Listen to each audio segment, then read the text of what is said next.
What is going on? It's Monday night, 7:30 Eastern. You know what time it is. It's time to bet your ass. Raphael Esparza, brought to you by First Financial Bank and Shawn.nugent, the Rockstar Realtor. Raphael, what's happening, brother? Not much. What's going on with you? Oh, let me just start the show off right. Let's show you the last play of the wonderful Saturday night double overtime win by the Fighting Irish of Notre Dame. Whoop, whoop. Little couple Chris Berman whoops in there. And then it's game over, folks. That's right. The ass bet his ass and hit pretty good. Yeah, congratulations on Notre Dame. I mean, a big win, but again, Clemson missing some pieces on defense. No Trevor Lawrence, and people think that it's a shoo-in for Notre Dame. I mean, they still have two tough road games. They're at North Carolina. They're at Boston College this week, and then they close off the season at Wake Forest. And then you figure in the ACC championship, most likely it's going to be Clemson again, and most likely it's going to be Trevor Lawrence and those missing pieces. So, hey, big win for the team, for Notre Dame, but it's not over yet. You still have three tough road games and most likely Trevor Lawrence again. Oh, yeah, I agree wholeheartedly. And when the rankings came out, if you didn't notice before, I posted my rankings for the top 10 Sunday morning before the press and the AP and the coaches poll came out. Top 4 was identically to mine. I didn't think Notre Dame deserved number 1. Alabama's still there. They didn't play. They get bumped up to number 1. But they did, in fact, jump Ohio State, which they should have. By them beating number 1, and nice to see Georgia is not in the top 10. Yeah, I mean, they would look pathetic. I mean, we talked about it before. They just don't have an offense. I mean, their defense was very, very stagnant in that game against Florida, so Florida put up a big number. Keep an eye out for the Gators. I know they have one loss, but they could jump over some teams like Texas A&M. But I'm sorry.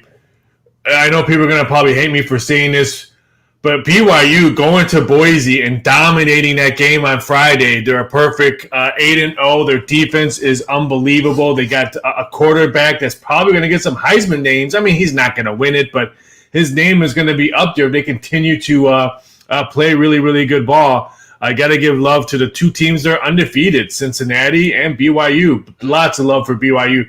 Going to Boise, I've been to that stadium, the Blue Turf. That's a tough place to play. That's a tough place to get a victory. And BYU made it look really, really, really easy. Yeah, they did. I do not understand. Granted, I know they're not in a Power 5 conference and all this, that, and the other, but BYU and Cincinnati are undefeated. It's not just 3-0 or 1-0 like a lot of people say Oregon should be in the top 10. Don't see why. They've played one game. It wasn't a blowout, so you got to deal with it. I think that honestly, I don't think Texas A&M should be 5th.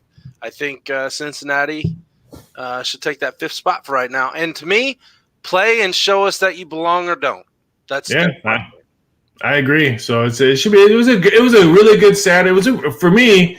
I mean, it was a good football weekend just because I had a very, very, very long week as from Tuesday, Wednesday, Thursday, and still dealing with all that. So it was a good football week. I had a close buddy of mine back in Vegas in the casinos that I worked for 20 plus years passed away.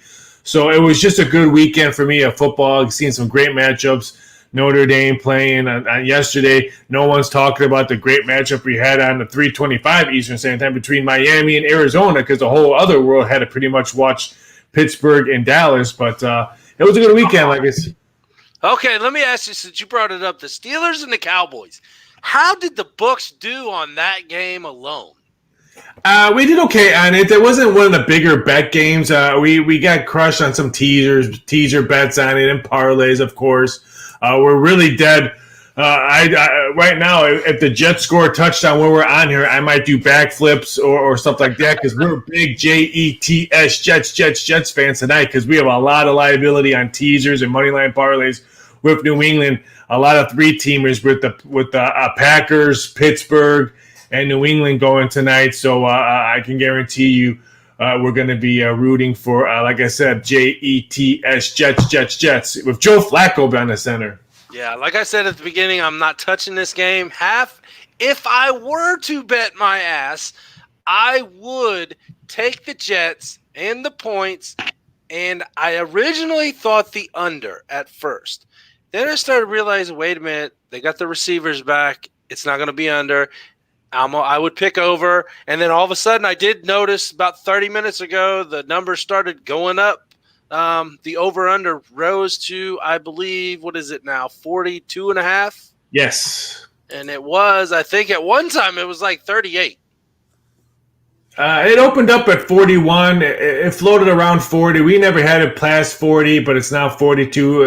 There's no more 42s and a halves. It pretty much those went away this afternoon. Okay. Tom thinks the Jets are going to win. I guess Tom's drinking heavily right now. Tom must have a really good betting his ass bet in tonight. I know he. Hey, I gotta ask those promos you did at the beginning with the go-karts and all that. I didn't know you can throw axes and can a 6'4" guy fit in one of those go-karts and drive around if I come visit? Yes, you can. The seats adjust and the pedals adjust as well. Okay, that's good to know. So if I ever can visit, perfect. When you come to visit here in Indy, we will go to SIK. Or if we want to take a trip down to Daytona, where we were a couple weeks ago, where they just opened that one up, I'd more than gladly race you there and beat you. I can guarantee you'll beat me. I hate driving with a passion. I can't stand. If I was rich, I would have a butler and I would have a driver because I am the worst driver and I hate driving. So you would probably lap me not once, not twice, but 3 times. I don't know, man. I don't know. I'm not the greatest. Ask my wife. I am a horrible driver. You will lap me more than once. Okay, well, I will take your word for that, sir. I promise I will. Kind of staying on the NFL. I know we're going to get to some futures here, but I got one quick thing to talk about and discuss. So you said the books weren't too bad on the Steelers-Cowboys game because there wasn't a lot of betting on that game. I would say, what were the top 2 bookie bets for you guys over the weekend, and maybe the top against the books bet that happened this weekend? One of the bigger bet games was that when I mentioned Dolphins-Cardinals. I mean, that one opened up 4.5, closed at 6.5. And I did see some books open up or close it like around 7. I don't know how long those 7s were around, but they had 7. So Miami winning on that one helped us huge on that one. And then one that we got crushed on. I shouldn't say crushed because a lot of people had Seattle, but everyone was betting the over in that game. I mean, just because of what the defense has shown on both sides of the ball, Seattle and Buffalo. And I mentioned it to a lot of medias that I did throughout the week yesterday, that I like Buffalo plus the points as a home dog. Seattle has not shown me that they can beat a team on defense. They can beat you on offense, but it just showed me that the Bills put up 44 points.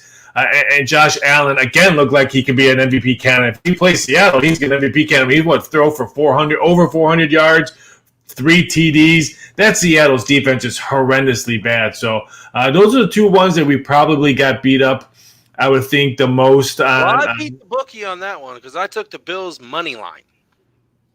Yeah, a lot of Seattle bets came in. The Vikings was another one that we got. A lot of people betting Minnesota on that one.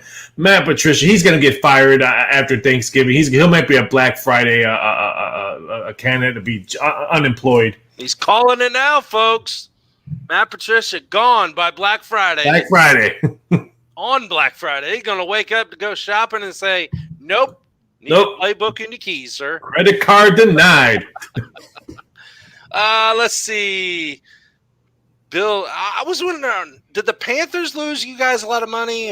Because I couldn't understand how in the hell that happened, honestly. Yeah, I mean, we had some wise guy actually came in on Carolina. Joe Public was betting Kansas City with parlays and stuff like that. So it was kind of a wash. I think we lost a little bit on it because, like I said, the wise guys were betting that. And let's talk about Carolina. 3-6. That's a mental win right there because you hit the reset button with a rookie head coach, a rookie offensive coordinator, signing Teddy Bridgewater, And then you lose a lot of pieces on defense. Christian McCaffrey has not played. He did play yesterday, but got hurt. He has some ribs and shoulder injuries, so he's questionable this week. And to show that the competitiveness of hanging around with Kansas City and should have won that game, I got to give hats off to Carolina because I thought they were going to hit the reset button and be mediocre or downward. So hats off, 3-6, and then almost beating a Super Bowl champ. That's a big victory for a young team. Yeah, Bridgewater's definitely fighting and showing that he belongs in the quarterback position, or starting quarterback position, I should say. All right, let's jump on to, before we get to the futures, let's jump back to the college. I want to ask you one thing. With IU beating Michigan, is IU a top 10 football team, or is Michigan and Penn State that obnoxiously bad this year? I don't want to say obnoxiously bad. Penn State lost a lot of key players because of COVID and decided to opt out and not play. So I want to say not bad. Indiana was, I don't want to say really good last year, but they played really good football last year. They had some games that they should have won that they gave away in the fourth. I just wasn't sold on Michigan this year. I just wasn't sold on Penn State just because I knew what they were missing. And I just don't think Harbaugh is going to be around in college this year. So it's a great win for Indiana, no disregard. But I'm sorry, it wasn't Ohio State. It wasn't going to Camp Randall and beating the Badgers. It wasn't an SEC team or a top ACC. Great win for Indiana. Hold the brakes. You're top 10. An AP. I think any coaches. I don't know if you're. I know AP. Indiana's top 10. I don't have the coaches poll. I think they're both. I think they're both actually in 10th in both polls. But big win. Now can they continue that? I think it's going to be very interesting. I've been sold on Indiana for the past couple of years. So I think it's just been fun to watch them because let's face it, we all know Indiana's a basketball school. So seeing a basketball school, that's why I always cheer for those schools of Duke's football team and North Carolina's football team and all that. But hats off to Indiana. That's a big win. Well, the one is sitting here. Well, he's sitting at home watching us right now. He's a big Go Blue fan. He hasn't been too happy either this year. So, I guess if I played Michigan this year, it would make me feel better since I don't have to wait another 12 years before Notre Dame actually grows the balls enough to play a big team like that. But this year they are in the ACC and they were forced to play Clemson. So we'll see what happens. Yeah, Big Blue is going to be in trouble, especially I think some recruits are probably not going to stick. They may bow out of their thing because there's no way Harbaugh comes back after these.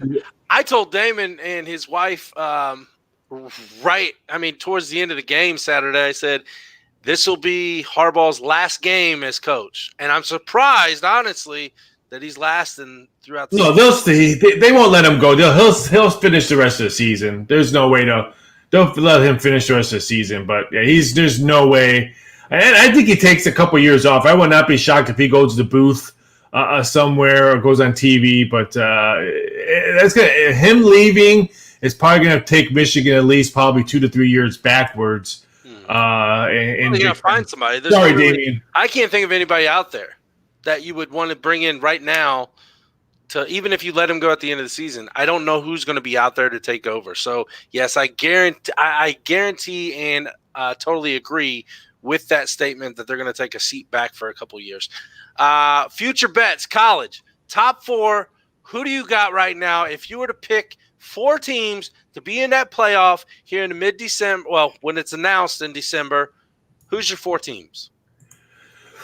Well, first of all, Damien said I can't wait for basketball season. It's going to be a long season for Michigan, I think, in basketball as well, Damien, because let's face it, you got Iowa that's going to be really good. Michigan State's going to be really good. And keep an eye out for the Fighting Illini in Big Ten college hoops. So, sorry, Damien, but it might be a long season for Go Blue basketball as well. But for college football, let's face it, I think 1 and 2 is going to be Alabama and Ohio State will be my for sure. I just don't see Ohio State flipping up. Clemson will be there. And I think the 4th spot is still going to be open. I'm not giving it to Notre Dame because of those 3 out of 4 road games. They have to close it off and then playing Clemson. The only thing I have to say with Notre Dame, they could afford to lose against Clemson in the ACC as long as Florida has more than one loss, or I don't think Cincinnati and BYU would jump them if they stay undefeated, if they still have one loss. But I don't think Notre Dame can stick around if they have two losses.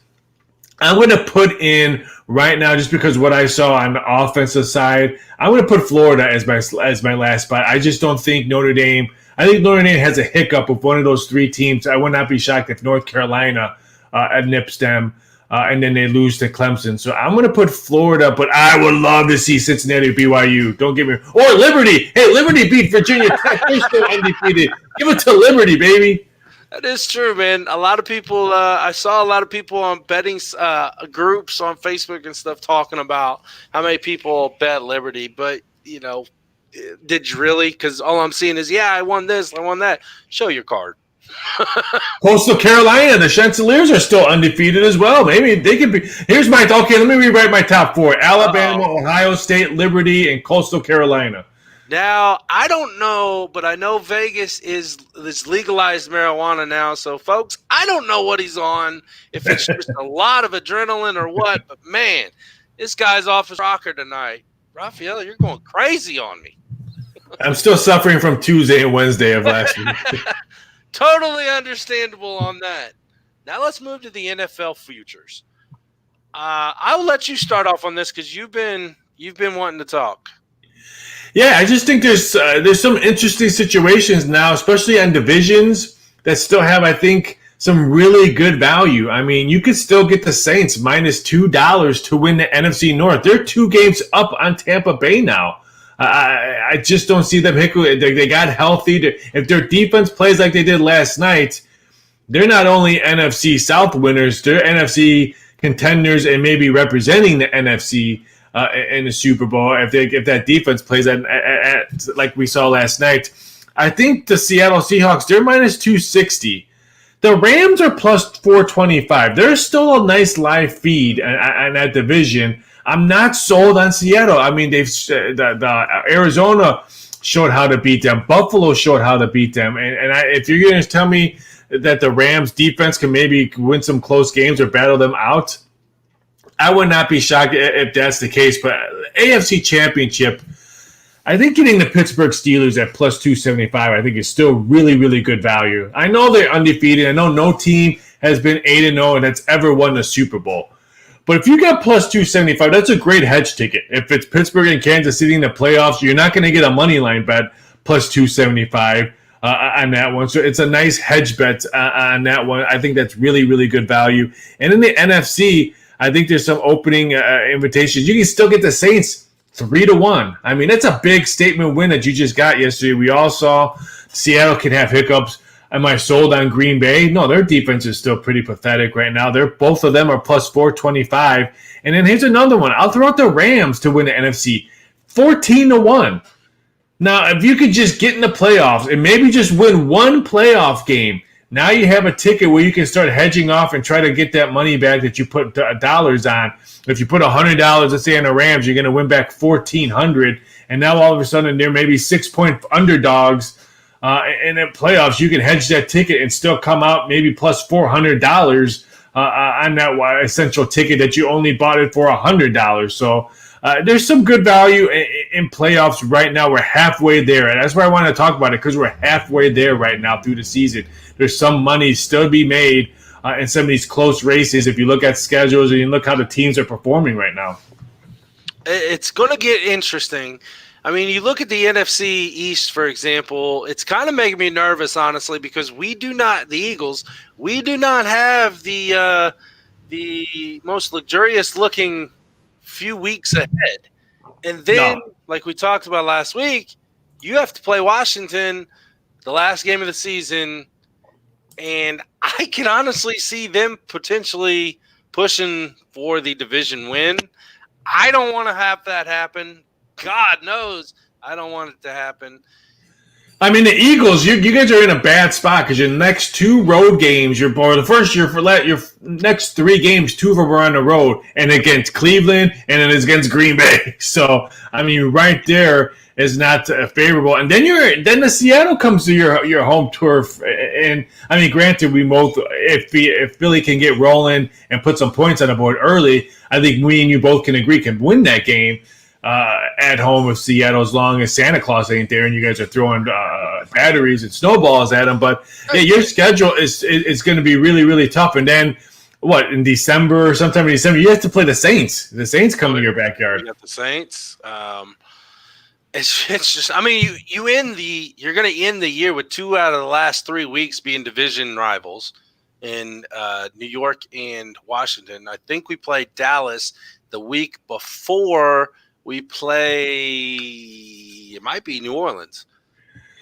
Let's put it this way. Your next 5 games, you'll be underdogs in probably all 5 of them. That's including Seattle probably coming in your backyard. I would probably make Seattle a small road favorite. You're not going to be favorites in Cleveland. You're not going to be favorites at Green Bay. And you're not going to be favorites when the Saints come in town. They'll probably be a solid 2 or 3 point favorite. So your next 5 games, you can be underdogs. Yeah, I mean, hey, we played like underdogs a lot. We've played as underdogs, but we don't have the same team and the same mindset as we did in 2017. Now let's move away from the suck teams. Let's look. Let's talk about MVP race. I want to ask you something. I know everybody's talking about Mahomes and Lamar Jackson and Russell Wilson. I want to ask your opinion on Big Ben. 25-1. I mean, I'm looking at that and I'm thinking that may not be a good bet or may not be a bad bet to put in. You know what? He's not a bad bet because, hypothetically, if they go 16-0, it's going to be because the Steelers defense won and Big Ben won B. But you know what's an also really good bet as well? And that's just if you've got money to burn, I think. Alvin Kamara is 10,000-1. I mean, it's going to be a quarterback. I think me and you both can agree most likely be a quarterback. But I'm sorry. Alvin Kamara is the reason why they have W's when Michael Thomas was out and their wide receiver core was out and their defense was playing horrible. It was because of him. But yeah, Big Ben, I think that's a really, really, really, really good bet at 25-1. I mean, we have Russell Wilson plus 120, Patrick Mahomes 2-1, Aaron Rodgers 5-1. I think that could be a good ticket if they could pull off some victories and not have some bad losses. Kyler Murray's 14-1, Drew Brees 25-1. Dalvin Cook has made some ground up. He was in the 10,000 range, and now he's 33-1. He's the reason why Minnesota's winning, and he might be the reason why they leapfrog Chicago in a big way and battle Green Bay for that division. Very possible. And I'm looking at the order of the MVPs right now and the odds, I should say. I got to ask an odds better. Why do we have like somebody like Saquon Barkley still up there getting some decent odds? You know he's not going to be able to play. I think we have him off the board right now. I have to double check on that one. Okay. But we're that greedy. We're that greedy. We want that one kid that doesn't know it. Mom, can I borrow $20? I want to put on Saquon Barkley. Hey, why not? If you get it where you can, right? In the odds maker world, Vegas, take my money. Why not? That's how we roll in the LV. It is. I'm looking at the list and I'm looking at, like you said, quarterback. And then the first one is Derrick Henry as a running back. That's a non-quarterback. I think the odds makers, and let's put this nicely. I think the odds makers know what they're doing, and they're doing it very well with putting him where he's at right now, because I think a lot of people could put some money on him, and it could really do well for you guys on that end. Yeah, I mean, in the beginning of the season, he was getting a lot of action tickets written. And then, MVP is also how your record goes. Unless you're having a monster season, unless you're like the Chicago Cubs with Andre Dawson having a monster season and had a horrible record and gave him the MVP. It's not like that when it comes to football. I mean, I think those back-to-back losses to AFC North Division Steelers and losing to Cincinnati, I think that really hurt his chances on MVP. Granted, he's probably the main reason why. And no one gives Ryan Tannehill any love. I think he's a great game management. He doesn't do those stupid stuff. So I think that's why he doesn't get that much. Because if you're going to give him love, you have to give Tannehill love as well. You do, and I'm not opposed to it because, like you said, is he a great, a top 10 quarterback, top 5 quarterback? No, but is he putting numbers up? Yes. Is he the reason that they've gotten some wins? Maybe once or twice, but you take Derrick Henry away from that offense, you completely take Tannehill out of his game. He's going to throw away too much, and he wouldn't be where he is now. I'll throw in another future that just got very interesting with that big road win for Miami. Offensive Rookie of the Year. Joe Burrow, Hubert, and now Tua. I mean, so you have to put – I mean, if Tua continues to play every game and they continue to win, he's going to have a better record than the Bengals. He's going to have a better record than the Chargers. And if they make it to the playoffs, I mean, you would have to probably look at Tua. I mean, right now I have Justin Hubert as my rookie offensive player of the year, Joe Burrow number 2. But Tua didn't win his first game. Tua won the game yesterday. He did, but do you think that Jonathan Taylor could be a non-quarterback getting the rookie of the year, offensive rookie of the year? No. Even if let's hypothetically, I would give it to Chase Claypool before I gave it to Jonathan Taylor. I like it being an Indy guy. Damon likes it being a Steelers guy. But if I'm putting money, I'm not going to give it to Claypool because my money's not going on Claypool. Claypool, if you're going to do – well, granted, hold on here. If you go 16-0, I think – if you go 16-0, but, I mean, he's not the main reason. I mean, no. If the Dolphins make it to the playoffs – Tua's got it. Yeah, then I think you're getting a very, very interesting conversation on the 3 quarterbacks, Burrow, Hubert, and Tua, because everyone just was going to give it to Joe Burrow, and then all of a sudden Taylor gets hurt, Hubert's time, and he shows pocket presence and has a great arm in L.A., and now Tua winning 2 games in a big road victory in Arizona. Do you give him the win the first week? Because he didn't actually start. No. Okay. He's kind of like the save. He's the save guy in that game. Yeah, he got the save. Okay. They brought the lefty into like it was. They did. Did the hat thing? Yeah, they did the hat thing. Quick. Here's a quick on the spot odds for you. Between the 3 rookie quarterbacks that we named, who's going to have a better career? I mean, you don't have to actually throw odds on it, but let me hear your thoughts. I'm going to say Hubert. I just like the way the Chargers will probably build a team around it, and they have Bosa on defense, so they're going to have an all-around better team. Tua, I still have – I see him. I was watching him play yesterday, and I still have that injury in the back of my head. So every time he was running, I had that eek moment. So I think that's why I'm going to give it to Hubert. And no disrespect to Joe Burrow. He's going to be an outstanding quarterback, but he's in Cincinnati. There's nothing around him. Yeah. There's nothing around him. I agree with that as far as Burrow. I think who's got the most talent out of those 3? It would be between Burrow and Hubert. That's really close. I would have to give 1 and 1A. I think right now, since Burrow has played more and what he did in college, I would have to give him 1A and then Hubert 1B. Okay. All right. Do you have any more futures on the NFL that you want to throw out tonight?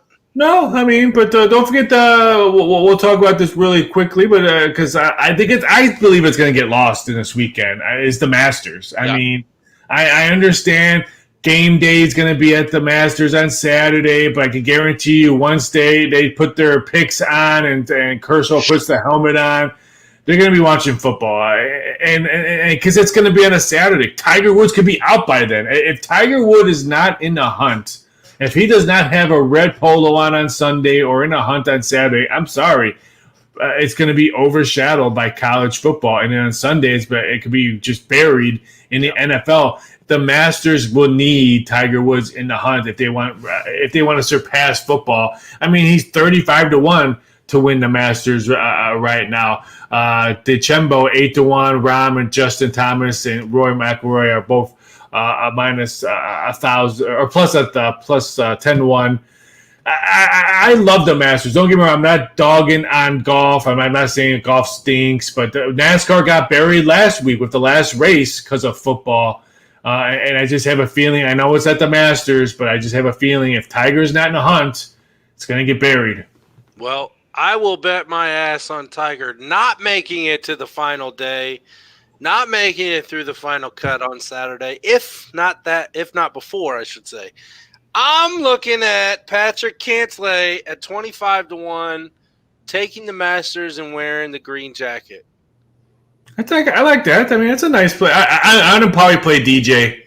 I like Dustin Johnson. I think it's his time to get the green jacket. So that'd be one of my probably ones. Maybe even Justin Thomas. Now the thing that scares me is we all know that DeChambeau, when he's on. Oh yeah, he's on. He has to have, for anybody else this weekend, he has to have some type of just minor tweak off to give anybody else a chance. Yeah, and then for your bet, Tiger Woods to make the cut, minus 325, to miss the cut, plus 250. Plus 250 on which cut? The last cut? Yeah, the first cut. So if he doesn't make the weekend. Okay, yeah, well, there is only one cut on the Masters, right? Okay. Yeah, so he'll be on my couch Saturday watching golf with me. Okay. And football. I don't think he makes a cut. I think he misses. I think so, too, and I think I'm going to bet my ass on that. Raphael, tell everybody where they can find you at, brother. You can find me on Twitter at VSI.Sports. You can find me on Instagram at Raphael Esparza. You can find me over at mybookie.ag. You can also find me over at docsports.com. And if you go to mybookie.ag, put that promo code BWSports1 when you're signing up to get a 100% deposit match up to $1,000. Why not bet your ass with MyBookie? I know. Why not? I mean, you get golf this weekend. You have some boxing this weekend. You got UFC this weekend. You have a full-blown of international friendly matches in soccer. And you know what? College basketball is just around the corner. The 25th it tees off. So don't forget college basketball just around the corner. That's right. Next week we might have to talk about that tip-off of the NCAA. Gonzaga, number one team in the country in the AP. Won't last long. Raphael, save it for next week, sir. It's been fun as always. This has been Bet Your Ass with Raphael Esparza, powered by First Financial Bank, 317-417-8582. Call John today for all your banking essentials and accessories, 317-417-8582. And the Rockstar Realtor, Mr. Shawn Nugent, buying or selling a home. Talk to Shawn at Talk to Tucker today, 317-503-8322. Raphael, as always, it's been fun. We will see you next week right back here at BW Sports 1. Take it easy. Have a fantastic week. Peace.